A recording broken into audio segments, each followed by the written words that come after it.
Hello there, wellness entrepreneur. Welcome back. Today's topic is all about workshops. It's inspired by conversations and questions that came up during the strategic planning workshop I had in November.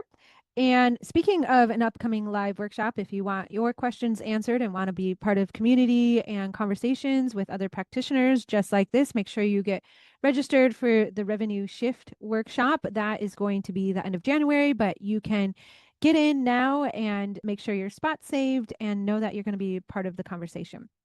But today, specifically, we're talking about if you are doing workshops, if they are filling, but they aren't converting to clients, and you have this sinking feeling kind of in your gut that you're giving away your whole process in these workshops, and clients are leaving and being like, great, thank you. I'm so glad I spent, $35 for this workshop to get I'm totally fixed now. And that there's more that they can do or that you can help them more if they were to work with you one to one, but they're just not taking that next step. And you have a sinking feeling like, okay, I just gave away all this great information, all my best information, and they're not moving forward. So that is what we're going to talk about today. And just to let you know, there are episodes in the past on workshops as well. So this is an update to some of those episodes, complementary to some of those episodes. So go back in the past and listen to those episodes. Plus, I did a whole series on different types of workshops. I brought some clients on, and I think there was about 5 or 6 clients that I brought on who shared their unique process for workshops and what they called them. Some called them running form clinics, some call them full moon ceremonies, but there's different types of events, we'll call them, that you can use the same workshop process for. So just know you don't have to stick within the box. Okay, so let's get to this episode. So I find that there's two types of practitioners when it comes to workshops. The first type of practitioner who delivers the workshop does a great job, does a lot of planning in advance, and then they just hope and pray that someone knows that they have one services or a program following the workshop, and they don't make a call to action at all, and just hope and pray that people are going to approach them after the workshop or send them an email after a webinar and sign up for that next step. The other type of practitioner I see is the one that, again, plans, delivers a great workshop, and at the end just has a very short call to action saying, work with me to do XYZ. But the seeding of their program isn't brought out through the entirety of the workshop. Those are the two most common types. Now, when I work with my clients, that's often where people come to me with. And what I teach my clients is how to, and we're going to go over it here in this episode, is how to seed their program and give away in the workshop very useful and helpful information. And it's the combination of, having this useful information that gets them the quick wins now, having the seeding of the program during the workshop that inspires them, and the planting of the seeds so that the clients want more or understand that there's more as well. So we're going to break all that down because the truth is, it's not that your offer wasn't good enough. It's not that your pricing's too high, or that especially if you had a room full of people, that whole room just wasn't your ideal clients. What's really happening is that either they thought they had the full transformation in the workshop, or sometimes they don't even know that you do have a program. They're so focused on, what their health struggle is, or their back pain, or, their gut health issue. They're so focused on themselves, right? That's the whole reason why they showed up to the workshop, because there's no clear invitation or no mention of a program, that they don't even know that there is more. And here's the thing. There's ways to deliver wins within the workshop where also you don't have to give away your whole entire process. In fact, you've heard me say this before in the past episodes. I used to fire hose in workshops all the time, meaning that someone would come for a low back or a sciatic workshop, and I would give them so many exercises. I would go over nervous system, and I would give a few nervous system techniques. I would go over breath work, and I would give like 3 breath work techniques. I would go over strengthening, and I would give them a whole bunch of strengthening. I would go over nerve glides, and let's work with the fascia and give them a whole bunch. By the end, they left with like, close to 20 things that they could do all on their own. and implement it into a very busy schedule. Like, who's going to do that? Who is able to like decipher the order of how to implement it, the timing of things all on their own? So, guess what? A lot of those people probably didn't implement a lot that I told them. They didn't feel changes or shifts. And so then they associated the lack of changes with me, right? So why would they want to move forward to work with me one to one or in one of my back programs if they didn't feel changes from a workshop? That makes sense, right? So I had to learn, and this was so uncomfortable for me, to restrain myself and constrain myself to what I was teaching, to three very simple steps were easy and digestible. So they would be leaving with 1 to 3 main takeaways.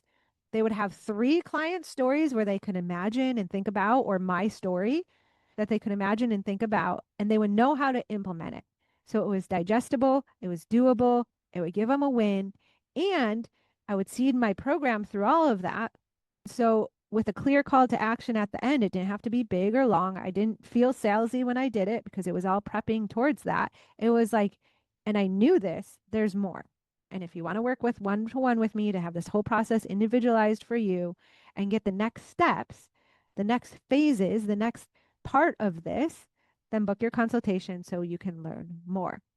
Because it actually is a disservice to give them too much in the workshop if they're not able to implement it, because then they don't move forward with you and they're not going to get the help that they need. So it is a balance. It is an art. And truthfully, it's a little meta because I play around with it here on the podcast. As you know, some of my podcasts here are very meaty and they have a lot of strategies and takeaways. And I've had many people tell me that they could pay me for some of my podcast episodes. And that feels good and it feels in alignment because some people save and budget to work with me. Some people sign clients and they make the money from this very podcast and then they work with me and they build the confidence. And you've heard stories of that happening here on this very podcast of some of my clients. And some people can't. Some people, I have listeners all over the globe. And some people are not in first world countries like America, where they might not ever be able to save and pay me. And I feel I want to give back to the wellness community. So I do want my podcasts, they are a way of giving back. And I want to make sure that they're valuable.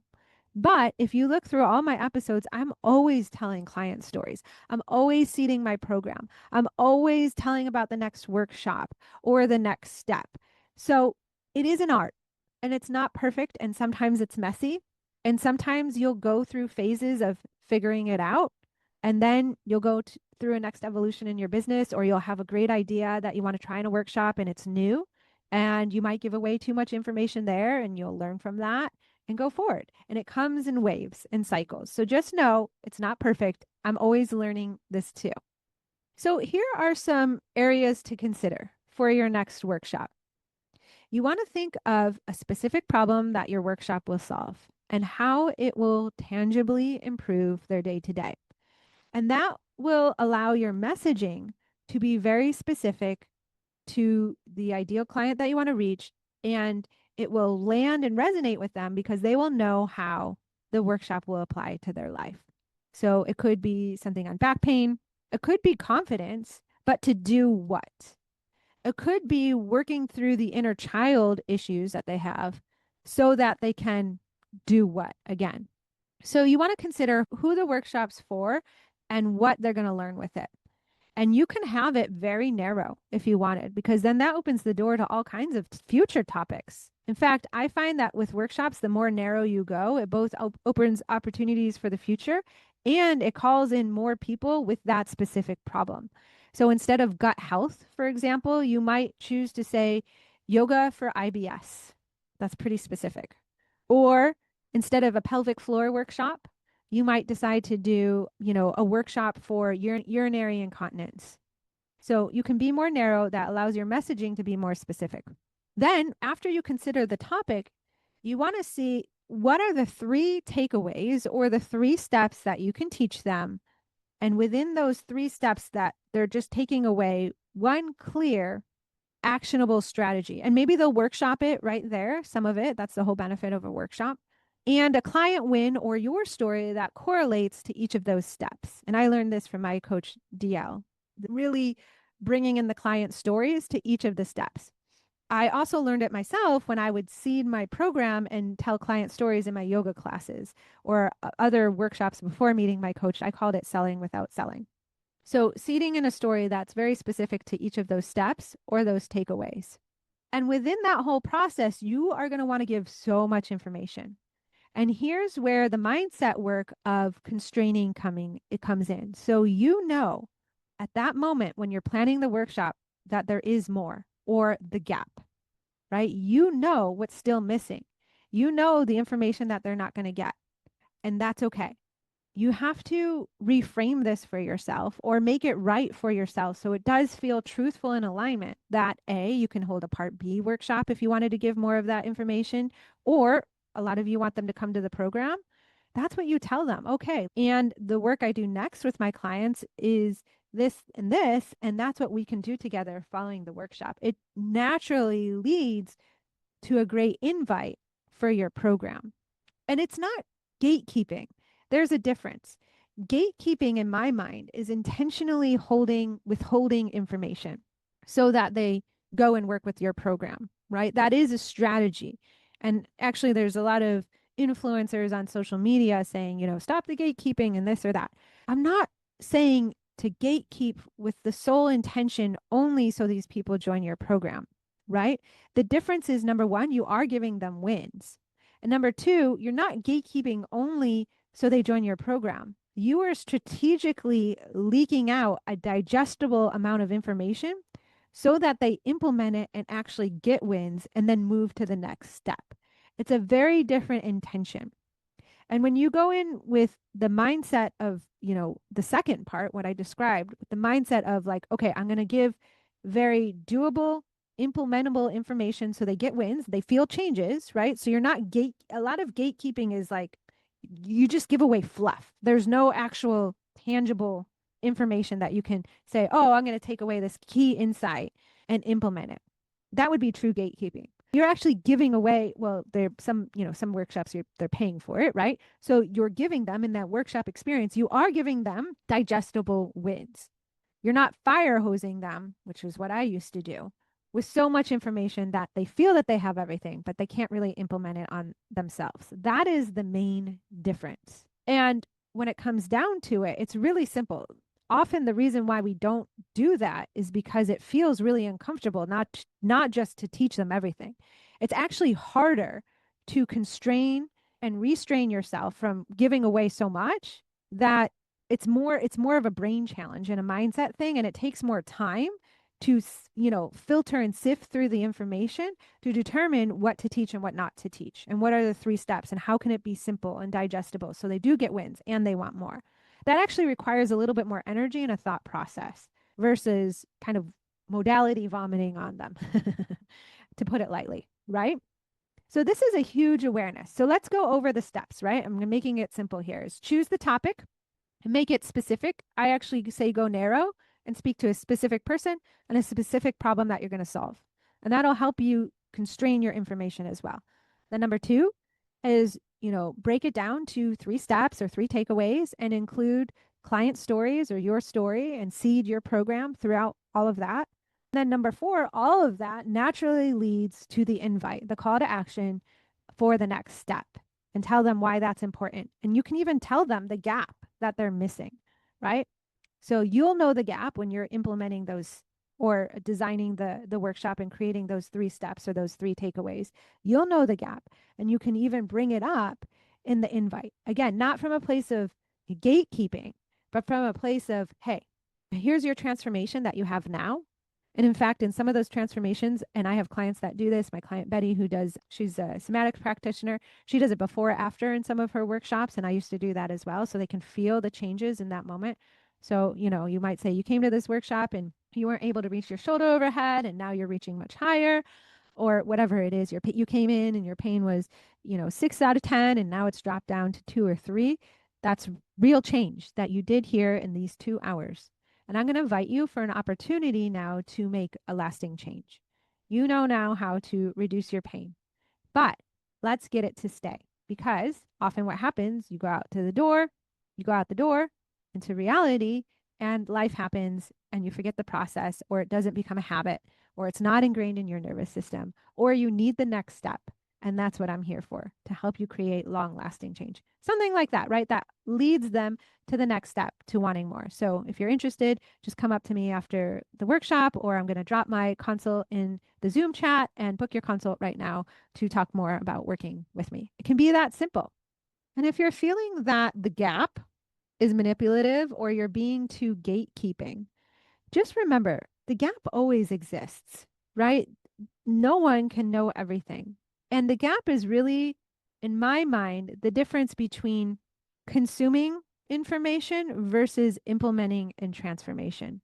And even if I were to give out all my greatest tips here on the podcast, which actually I pretty much do, it's not like everyone can go out and implement on themselves. Or maybe they can, but I know if they were to work with me, they'd actually get results much faster and easier with less frustration, because they wouldn't have to put together all the parts by themselves and figure out the steps all on their own.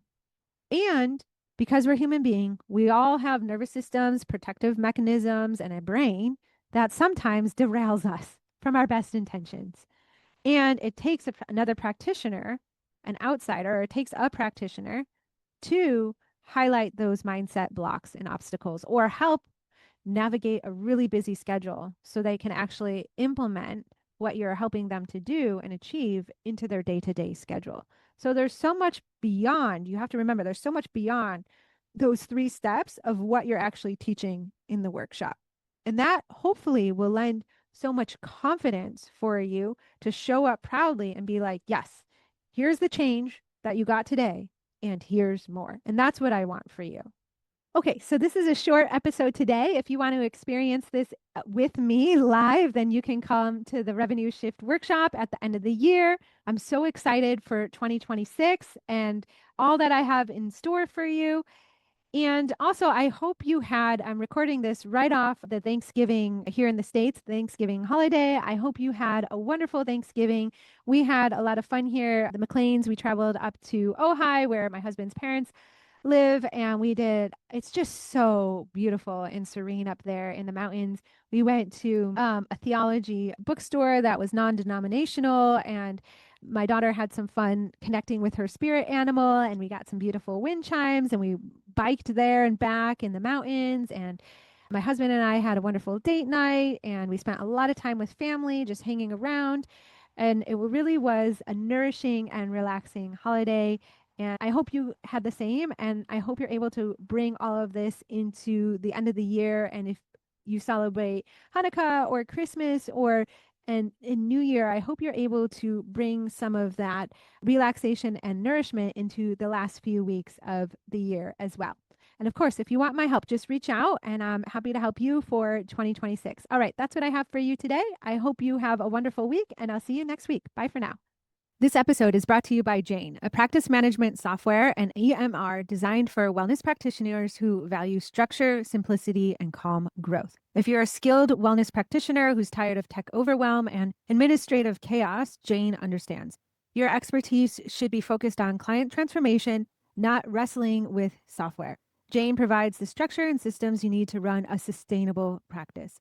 With Jane's streamlined online booking, your clients can easily schedule at times that work for them. With smart features like waitlist notifications, those last-minute cancellations become opportunities, not losses. It's a simple way to maintain consistent revenue without the constant hustle of filling your calendar.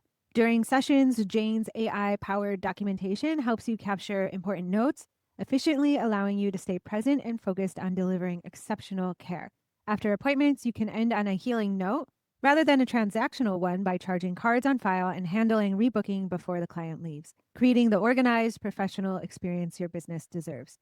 To discover how Jane can help you build a more structured, scalable wellness practice that works even when you're offline, resting, use the link in the show notes. And especially for you, Ignite Your Wellness Business listeners, when you're ready to implement the simple system that supports your growth, use code IGNITE1MO. So that's IGNITE1MO to get your first month complimentary. That code will also be in the show notes.